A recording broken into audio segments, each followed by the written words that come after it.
வணக்கம். இன்றைக்கி கிட்டு சமையலில் ஒரு பிளேன் பிரியாணி எப்படி பண்ணுறதுன்னு பார்க்கலாம். இதுக்கு 2 பெரிய வெங்காயம், 4 தக்காளி இப்படி கட் பண்ணி எடுத்து வச்சிடணும். பச்சை மிளகா, அப்புறம் இஞ்சி பூண்டு பேஸ்ட் ரெடி பண்ணிக்கணும். குக்கரில் பண்ணுறேன். குக்கரில் ஒரு 2 ஸ்பூனு 3 ஸ்பூனுக்கு எண்ணெய் விட்டுட்டு கிராம்பு, பட்டை, சோம்பு இது 3 மட்டும்தான். ஏலக்காய் நான் இந்த பிளேன் பிரியாணிக்கு போடலை, அது தேவையில்லை, ஜாஸ்தி ஃப்ளேவர் காமிக்கும்.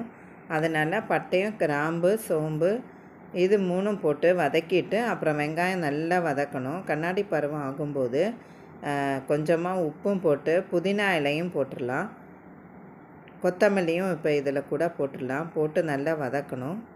இந்த வெங்காயம் நல்லா வதங்கி வந்த பிறகு நம்ம நறுக்கி வச்சுருக்கிற அந்த தக்காளியும் போடணும். இஞ்சி பூண்டு பேஸ்ட்டு ஒரு 3 ஸ்பூனுக்கு போட்டிருக்கேன். ரெடிமேடு பேஸ்ட்டு தான் இப்போ நான் யூஸ் பண்ணுறேன். ஃப்ரெஷ்ஷாக பண்ணுறது தான் இன்னும் நல்லது. நான் ஆல்ரெடி இருந்ததுனால அந்த ரெடிமேடு பேஸ்ட்டு 3 ஸ்பூனுக்கு போட்டிருக்கேன். ஸோ இப்போ இது நல்லா வதங்கிருச்சு. அந்த தக்காளியை போட்டுடலாம். போட்டு நல்லா கிளறி கொடுத்துட்டு இருக்கணும்.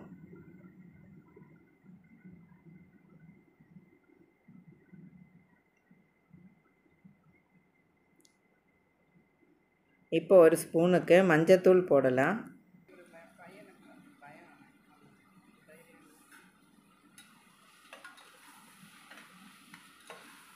ஃபுல்லாக நல்லா வதங்கணும்.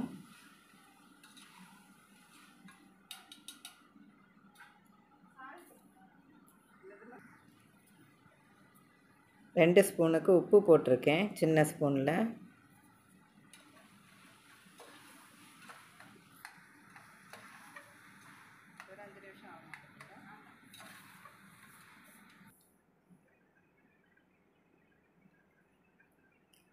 இப்போது பிரியாணி மசாலா இருந்தது, அது ஒரு 1.5 ஸ்பூனுக்கு போட்டிருக்கு.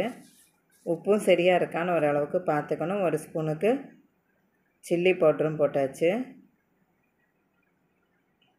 தீஞ்சு போக்காமல் நல்லா கிளறி கொடுக்கலாம், மிக்ஸ் பண்ணி விட்டுறலாம். அதுக்கப்புறம் நல்லா கட்டி தயிர் ஒரு 3 ஸ்பூன் அளவுக்கு தாராளமாக போடணும். இது இந்த பிரியாணிக்கு ஒரு நல்ல டேஸ்ட்டு கொடுக்கும். பிளேன் பிரியாணிக்கு இன்றைக்கி நான் எந்த காயுமே போடலை, இந்த தக்காளி வெங்காயம் மட்டும்தான். இப்போது இந்த தயிரை போட்டு நல்லா மிக்ஸ் பண்ணிடலாம்.